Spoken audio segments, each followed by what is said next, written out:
The entire agri-food sector bears the brunt of the climate crisis. Pour parler d'agriculture et d'Europe à la jeunesse. Proteste der Landwirte zeigen, wie wichtig der strategische Dialog ist. La PAC, c'est plus du tiers du budget total de l'Union européenne. We have to find a new consensus on the future of agriculture. Who would want to be a farmer? Long hours, rules to follow, the uncertain weather, unpredictable markets. But then there's the fresh air, the glorious landscapes, no commuting, and a whole new meaning to working from home. Welcome back to Food for Europe, and our topic this time is generational renewal, an issue for which the question, who would want to be a farmer, is fundamental to Europe's identity, sovereignty, and future. Fewer farmers means less food grown here and less stewardship of our unique countryside. It's as simple as that. But are the solutions so simple? The European Commission has just launched a new strategy to tackle this most urgent of questions facing our farming sector. And joining me from the Commission's Directorate General for Agriculture and Rural Development, DG Agri, is Sandra San Martin. Sandra, welcome. Thank you. Thank you for inviting me to talk about such an important priority for us. What's your role in DG Agri? So I'm a policy officer working in social sustainability. So it ensures that the social dimension of the common agricultural policy is taken into account together with the economic and the environmental goals. And we try to promote fair working conditions and generational renewal and rural attractiveness and all these kind of social aspects that are vital for the future of farming. And so to answer the question I posed a moment ago, who would want to be a farmer? Are there many young people who do want to take the plunge? We do have in Europe both young farmers who are those that are younger than 40 years old according to the CAP, and also new entrants later in life who want to get into farming. And sometimes it's because they have family business and they want to continue with a family farm, or they studied agronomy, or they have a strong connection with the countryside, or they are businessmen, entrepreneurs interested in farm technology, and they would like to produce sustainable food. So it's true that farming is not often seen as the most attractive career path, but those who do go into this direction are very committed and motivated and innovative. So we as Commission, we are here to give support and conditions to those who want to take the plunge. I mentioned that not replacing farmers means less food grown in Europe. Can't we just import more food from elsewhere? We could import food from elsewhere, but we have to bear in mind that over-reliance on imports creates dependence and vulnerability. So it's very important to keep in mind food sovereignty, which means for Europe to not be too dependent on imports. There is also another side to farming that is not necessarily related to producing food, or it goes beyond that, and is that farming also shapes our landscapes and is part of who we are and our culture and identity. So if we don't bring new farmers to take over, we risk both losing food security and heritage. So it's important that the EU remains committed to farming. Sandra, we'll come back to you at the end. Stay with us for now, because we're taking you to Ireland, the Emerald Isle, known for its green pastures. But for today's youngsters, is the grass greener on the other side when it comes to making a living off the land? Welcome to Dealside Farm in Delvin, County Westmeath, in the northeast of Ireland. This is a dairy farm and an example of generational renewal in action. In Ireland, only 6% of farmers are under the age of 35, and we've come to meet one of them. Hi, my name is Chris Cahill. I'm 32 years of age and a native of County Cavan in Ireland, and I'm in my fourth year here share farming 240 cows in County Westmeath. I suppose the passion for being a dairy farmer for me really originated at a young age when I was farming alongside my uncles.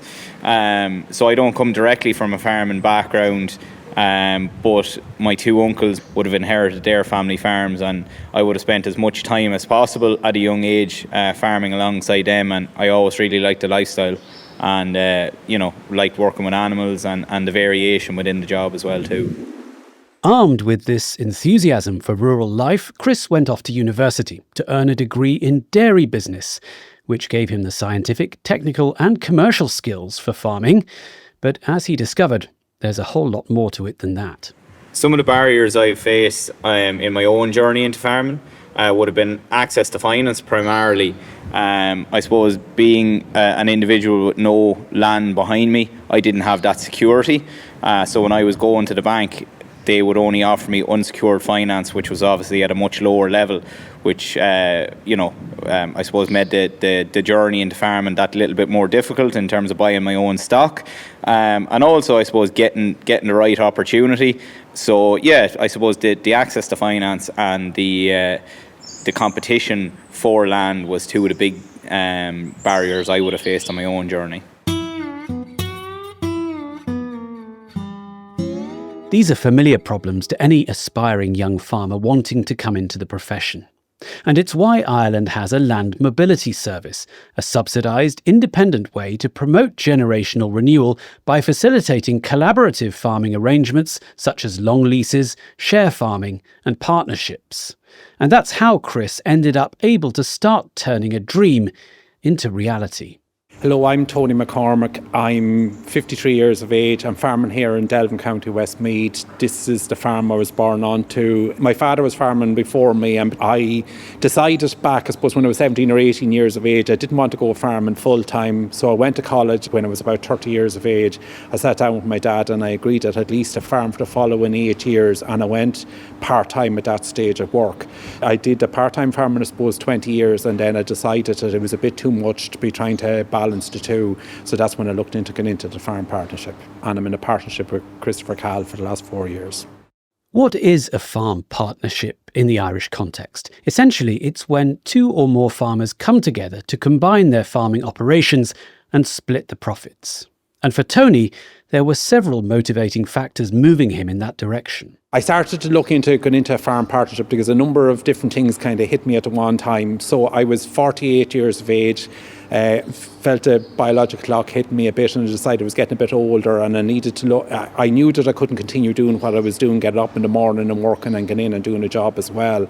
I had no clear succession path at the time and probably still don't. I have two daughters, but one was just finished in secondary school, the other was in college, but had no interest in the farm. So I kind of had to ask myself where I was going. So that's why I decided maybe if I went into a partnership and maybe step back and did less work on the farm, but try to maybe change the farm system across to pure dairy and support two incomes, then maybe a partnership would be really suitable for me. One of the main benefits of establishing and maintaining a farm partnership is a significant tax incentive for the partners to encourage knowledge transfer between generations. But of course, that transfer of knowledge can work both ways, a blend of practical, seasoned experience and youthful technical expertise. I decided when I went into a partnership that it would make sense if I got a young qualified trained farmer for a number of reasons. The first thing was I felt that a lot of my skills were kind of redundant. I wasn't getting time to go off the farm and update them, and I felt it would make sense if there was somebody younger on the farm that was kind of had the same enthusiasm maybe as I had 20 years previous. The demands physically are an awful lot, and then also the knowledge, which is every bit as important, is a lot. So that's why I went for a young trained farmer.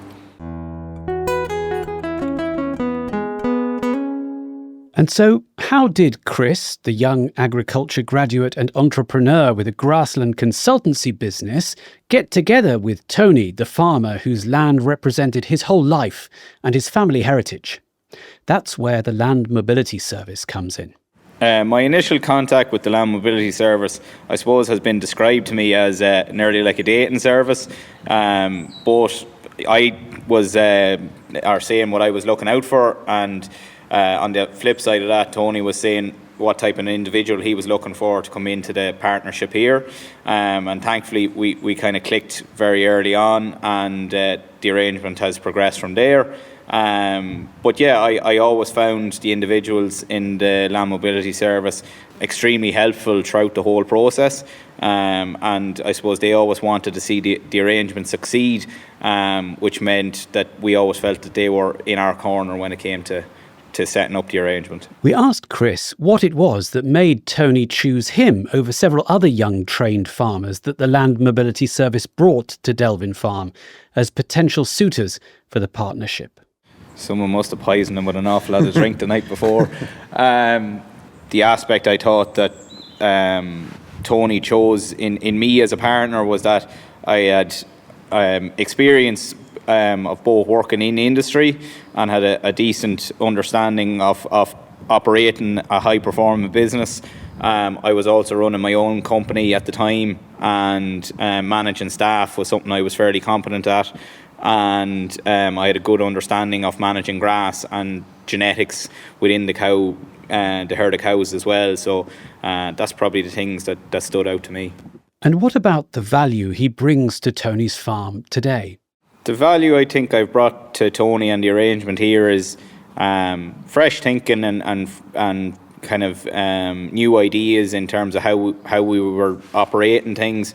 I suppose initially the agreement was we would have changed cow type and maybe changed calving pattern slightly and really focused on driving as much milk as we could out of grass, and that was kind of the foundation of what I felt was a good business model, and thankfully Tony agreed with that. So that was probably my strength coming here.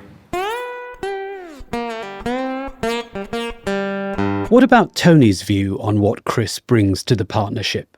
The values that I think Chris brings to the farm were, from the very first day I met him, when we walked around the farm, I just felt that Chris was brilliant at coming up with great ideas. So I might mention a problem, said, I wonder how would we deal with the sheds issue, we haven't enough buildings here for whatever amount of animals, and Chris just always had good ideas. And I always said about Chris that he'll tell you about a problem, but he'll have the answer in the next sentence, so you don't have to think too long about where the answer is coming from, which is very important. So I just found he's just good at solutions, and he's very practical about things. The other two areas I suppose that were most prominent was grassland measurement and grassland management is so important, and Chris had a business in it and he really, really knew his stuff on it, and it's key to farming these days, and it's key to the success that has happened this farm in the last 4 years. And then breeding, knowledge on breeding and know where to go with the breeding and that kind of stuff is just really important, so he's really, really strong on that. We asked Tony for his broader perspective on generational renewal in Ireland today and whether he's glad to be part of the story. I think there's a lot of work going on in generational renewal, especially in the last number of years, and I think it is good. We got great help from the Land Mobility Service back 4 years ago, but there seems to be a ramping up in the last couple of years, and I think that the dairy industry and the whole agricultural industry really, really needs to do work on it. The average age of a farmer is definitely in the late 50s, early 60s in Ireland, and if you don't get the next generation comes on, it's going to be a serious crisis in the sector. Agriculture, I think, is the third most important sector in Ireland, and so they need to do work on it. So I'm delighted with what they're doing at the moment. There's a lot working on the generational renewal, but it's about time, and it's a good thing it's happening. There are challenges, of course, here in Ireland and across Europe, but the farming lifestyle and the opportunities it offers to ambitious, innovative people, whether young or old, remains attractive. So how can it be made more so to people like Chris and who want to follow in his footsteps? I think one of the big areas has to be access to finance, and what can be done to offer greater access to finance to young farmers. In the last 12 months, stock prices have almost doubled. So your initial pool of money that can be obtained on unsecured funding is probably only going half as far now. I think being able to offer up more opportunities with obtaining finance is a big one. And I think look at incentivising the landowner as well, because to be fair here, Tony was very open to the arrangement. I think a lot of landowners are still maybe insecure or unsure about it, and it's a huge decision. So I suppose as much as possible needs to be done really to incentivise them to avail of opportunities like this. And finally, you know we like to be practical on this programme. It's not just about policies and plans, but action too. And so we asked Chris what really makes a successful young entrant into the world of generational renewal in farming. It's something I've always said to other young people, if they are seriously thinking about going down the route similar to what I did, is you have to be thinking 5-10 years ahead. And the other thing too is you need to be really technically excellent. Particularly you come into an arrangement like this and the pot has to be split two ways. The pot needs to be as big as possible. So for that to happen, you need to be technically excellent. You need to hit the ground running. And if that means going and working for a farmer for 2 to 3 years to really hone your skills, it's not a negative. And then put money away when you can, and to be in a position then that when the opportunities do come up, and they will, because with the ageing population within farming, there is going to be more opportunities for young people if they want to take them. Thanks there to Chris Cahill and Tony McCormack in County Westmeath in Ireland, helping to ensure that farming in Ireland has a chance not only to survive, but to thrive. Now, you heard both Chris and Tony praise the work of the Land Mobility Service that helped put them together and forge their successful farm partnership. And I'm joined now by the advisor from the Land Mobility Service that made it happen for them, Patrick Brady. Patrick, first, sum up for us what land mobility means in your everyday work. So land mobility, in my eyes, is an opportunity for young trained farmers and landowners that's thinking of stepping back and merging them together and creating an opportunity that they can farm together, or see their landowners can see their farm progressing with the youth coming behind them. It's like a matching service, basically, is what it is. In simple terms, we're hoping that CAP will fund it maybe going forward from 2028 onwards, as it's a need across all European countries. So how does it work? You described it as a matching service. Chris even suggested it was a kind of dating agency. But he also said landowners need incentivising. How do you see that challenge? I suppose from the landowner's point of view, they're probably a little bit hesitant. And once we get to know them and get to meet them, we'll bring 6 or 7 people to view the farm. And he gets a taste of the calibre of people that's out there. And it gives him a bit of new life, maybe to say, well, maybe this is an option. The biggest challenge for landowners, I think, is maybe knowing that there's people out there, engaging with the service, and hopefully that they can find someone that they can work with going forward. And what do you think a young entrant like Chris worries about most as they embark on a partnership with an experienced older farmer? Are they doing it the right way? Is he doing it wrong? And what I like the people landowners that we get for the young trained farmers is they're open. They're open to change. I suppose that's the biggest thing. If they weren't open to change, well, then they wouldn't be engaging with us.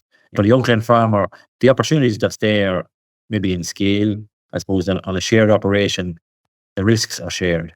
The rewards are also shared, which would benefit both people. But I guess from our point of view, it has to be a win-win for both parties. So the landowner has to see a benefit, but also the young trained farmer has to make money. If he's in his mid-20s or late 20s, he's going to be going farming. Is he going to be getting married? Is he going to have kids? He needs to have a reasonable income that's sustainable. What's your hope for the future of generational renewal in Ireland and also in Europe? I just hope that the services across Europe are kind of funded through the CAP reform, because I think they're crucially important for young trained farmers as well as landowners, that there is an independent service like us there out trying to help farmers and give them knowledge, because again, when you go to farmers, they know a little bit, but the way the schemes and all are changing every 5 to 7 years, it's crucial that they have someone there that's independent, that's working for the actual arrangement rather than working for the landowner or the young trained farmer. Patrick Brady there from the Land Mobility Service, a matchmaker in the name of generational renewal. And now for a broader perspective on some of the work being done to facilitate generational renewal in Ireland, I'm joined by Ruth Fennell from Teagasc, a national service that provides research, advice and training for the agriculture and food industry and rural communities. Ruth, give us a scale of the problem you're trying to tackle in Ireland. It isn't really just an Irish problem, it's a European problem. So we know currently within Europe, the average age of farmers stands at 57. It is a little bit higher in Ireland, where it currently stands at 59. So I think it's a concern in general throughout Europe that we have an ageing farming population. But I suppose from an Irish perspective, we're certainly looking at ways in which that can be tackled at the minute. So we had a Commission on Generation Renewal that was established in October 2024, and they've just released their report of their findings. And what did that report say, fundamentally? We have huge areas on which it can be addressed, whether that's addressing it from the young farmers' access to land, from an educational point of view in relation to CAP funding, how we look at pensions for retiring farmers, a lack of pensions for farmers that are maybe stepping back in a lot of cases. We have pretty much full employment in Ireland at the moment. So going forward, there's a lot of attractive options for individuals out there, and agriculture, like no other industry, is trying to compete with that and to see how we can make it more attractive for the incoming generation going forward. Generational renewal is sometimes couched in terms of food security and sovereignty. Is that how you see it in Ireland? Food security from an Irish context is very secure, as in we are well more than self-sufficient. Our problem is that we're an exporter. And I suppose a lot of our agricultural income is based on those exports and the supporting jobs of the external industry that's also involved with that. So I suppose going forward, we don't have an agricultural industry if we don't have farmers. They're the foundation blocks of it all going forward.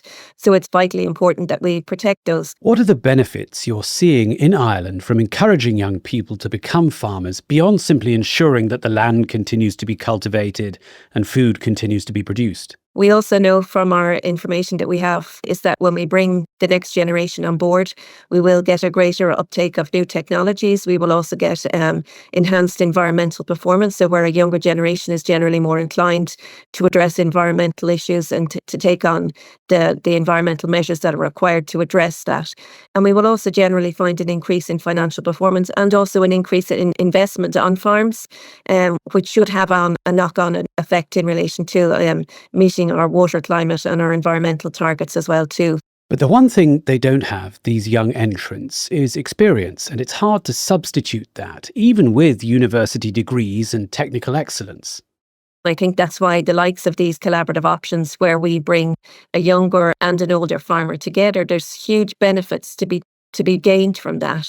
So not only do we have the knowledge and experience from the older generation, but we have then the new ideas and the new technologies. And look, that younger generation are probably bigger risk takers. They're happier to take chances.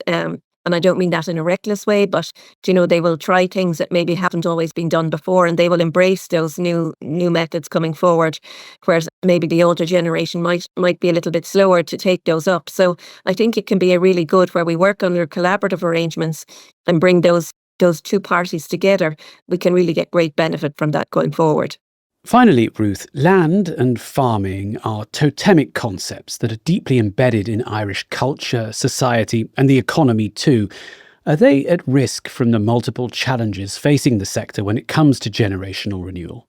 It's a wonderful thing that we have opportunities for young people going out to forge the careers of their choices, but there are a number of people that would just love to be farmers, and I think it's really important that we give them the tools to do that and support them as much as possible going forward. And I think it can be very positive. We've heard a lot of bad press in relation to, I suppose, the gaseous emissions and the pressure that agriculture is causing from an environmental point of view. But I think there are huge positives, and farmers are really anxious to address all those things.